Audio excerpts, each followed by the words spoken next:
Ça y est, vous êtes arrivé. Bon, ça tombe plutôt bien, j'étais en train de travailler là sur la création d'une stratégie de contenu.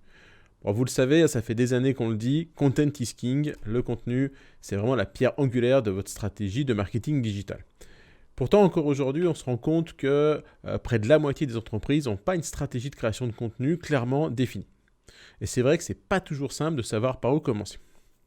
Bon, allez, vous avez 10 minutes à peu près, je vais vous expliquer comment mettre en place une stratégie de contenu en vous basant sur l'analyse de la concurrence. Allez, on y va. Je suis Christophe Vidal. Aujourd'hui, je vais en effet vous montrer comment obtenir une liste d'expressions clés et de sujets. Et surtout, je vais vous montrer comment choisir lesquels traiter en priorité. Alors, un bon point de départ pour une stratégie de contenu réussie, c'est tout simplement de jeter un œil sur ce que font vos concurrents. Analysez les mots-clés sur lesquels se positionnent vos concurrents, et donc sur lesquels ils ont fait un effort de création de contenu. Ça peut vous indiquer les domaines sur lesquels vous-même vous manquez de contenu, et donc potentiellement les domaines pour lesquels vous passez à côté de clients. Et pas de panique. Même si vous ne savez pas exactement qui sont vos concurrents, je vais vous montrer aujourd'hui un outil qui va vous permettre de facilement les identifier. Allez, je vous montre tout ça. Bon, alors le premier outil que je vais vous montrer aujourd'hui, c'est l'outil possibilité de mots-clés de SEMrush, aussi appelé le Keyword Gap. Et vous allez voir, cet outil, il est vachement pratique puisqu'il va vous permettre de comparer votre site avec les sites de vos concurrents. Et surtout, il va vous afficher la liste des mots-clés que vous avez en commun, mais surtout les mots-clés qui vous manquent. Donc c'est très simple, on va démarrer tout simplement en saisissant notre URL, puis l'URL de nos divers concurrents qu'on veut analyser. Alors pour l'exemple aujourd'hui, je vais utiliser le site l.fr, qui est un site de mode, beauté, cuisine, etc. Et on va voir les concurrents que l'outil va me proposer automatiquement. Donc je commence à taper mon URL, et ensuite j'ai directement des concurrents qui me sont proposés. Donc je vais tout simplement ajouter ces concurrents dans ma comparaison. Je choisis quelques concurrents et tout simplement, je clique sur le bouton « Comparer ». Après quelques secondes de calcul, les résultats s'affichent et on va tout d'abord regarder cette section « Chevauchement des mots-clés » qui vous donne une visualisation graphique de l'ensemble des mots-clés que vous avez en commun ou qui vous manquent par rapport à vos concurrents. Donc c'est bien pratique cette visualisation. Et ici à gauche, l'outil va vous donner une liste des meilleures possibilités pour vous, c'est-à-dire une liste d'expressions clés pour lesquelles vos concurrents se positionnent, mais pour lesquelles vous ne vous positionnez pas. On va donc retrouver dans la liste ci-dessous l'ensemble des mots-clés sur lesquels tous vos concurrents se positionnent, mais sur lesquels vous n'êtes pas positionné. Pour chacun de ces mots-clés, vous pouvez voir la position de vos concurrents dans les recherches de Google, mais aussi le volume de recherche mensuel, un niveau de difficulté du mot-clé et d'autres informations importantes. Le plus intéressant, c'est qu'on va pouvoir filtrer ces mots-clés sur différents critères, mais notamment, je vais vous montrer qu'on va pouvoir filtrer ces critères sur ces mots-clés, sur l'ensemble des mots-clés pour lesquels vos concurrents sont en position top 10, et vous êtes manquant. Donc je vais ici sur concurrents, je tape top 10. Et je me retrouve avec une liste de mots-clés sur lesquels vos concurrents sont positionnés dans le top 10 de Google et vous êtes absent. Voilà une mine d'or en termes de stratégie de contenu. Vous avez une liste de mots-clés sur lesquels vous pouvez venir vous positionner. Bon, avant d'aller plus loin, je voulais faire une pause.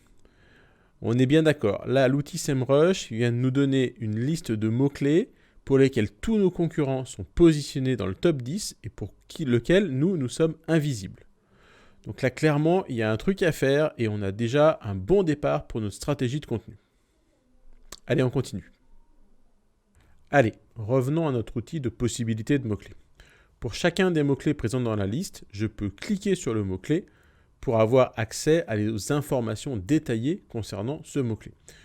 Ainsi, je vais pouvoir avoir la volumétrie de recherche par mois, je vais pouvoir voir la difficulté du mot-clé, je vais avoir des informations si on souhaitait se positionner pour ce mot-clé en Google Ads, je vais aussi avoir les tendances de l'évolution du mot-clé, et surtout, SEMrush va nous donner un outil très puissant, puisqu'il va nous fournir une liste de questions concernant ce mot-clé. Et là, c'est important de comprendre qu'il s'agit de vraies questions que se posent les internautes. Donc là, on a vraiment des contenus prêts à créer et qui correspondent exactement à ce que recherchent les visiteurs de notre site. Donc ça, c'est très très important et c'est très très pratique. À ce stade, il y a un truc important que vous devez garder en tête.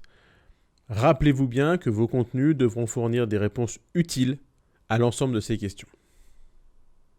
Ok, ce qu'on va faire maintenant, c'est qu'on va cliquer sur le bouton afficher toutes les questions. On va retrouver l'ensemble des questions qui sont des questions réellement posées par les internautes sur notre mot-clé. Et on va pouvoir, en fonction des différents indicateurs qu'on a ici, des différentes statistiques qu'on retrouve sur cet écran, sélectionner les questions qui nous intéressent pour notre stratégie de contenu. Donc par exemple, je vais sélectionner celle-là, je vais sélectionner celle-là, je vais sélectionner celle-là, etc. Je vais sélectionner 4, 5, 10, 20 questions et je vais pouvoir les ajouter dans une liste. Donc je vais ici, je vais par exemple créer une nouvelle liste et je vais accéder à cette nouvelle liste. Dans cette liste, vous allez retrouver donc l'ensemble des questions ou des mots-clés que vous avez sélectionnés et un ensemble de métriques qui vont vous permettre de réellement choisir les mots-clés à intégrer dans votre stratégie. Prêtez particulièrement attention à la colonne potentiel de clic. Cette colonne va vous donner une métrique qui vous indique la possibilité que les gens cliquent réellement sur votre contenu. Donc là, typiquement ici, j'ai des contenus où j'ai 90% de chances que les gens cliquent sur mon contenu. C'est important parce qu'il y a des mots-clés pour lesquels vous aurez peut-être que 20%. Parce qu'en fonction de la SERP, il y a un certain nombre de choses qui vont venir cannibaliser les clics avant même d'arriver sur la partie purement naturelle des résultats. Donc, importance de cet indicateur. Et voilà, vous n'avez plus qu'à vous servir de vos listes pour vous créer votre stratégie de contenu et définir vos priorités en fonction des différentes métriques et des différents filtrages qu'on a pu voir aujourd'hui. C'est pas plus compliqué que ça. Mais je vais même aller plus loin aujourd'hui et je vais vous montrer un outil de SEMrush qui va vous permettre d'optimiser votre contenu pour le SEO. Cet outil, c'est le SEO Writing Assistant de SEMrush. Vous allez voir, c'est très simple. Il suffit de venir saisir ici le ou les expressions clés sur lesquelles vous souhaitez vous positionner et ici de saisir ou de copier-coller votre contenu. Donc reprenons notre exemple, je vais saisir mon mot-clé, mon expression clé et je vais en saisir qu'une seule, mais je pourrais en saisir tout un tas. Et ici pour l'exemple, je suis venu copier-coller le contenu d'un des sites de la SERP, donc je vais le coller.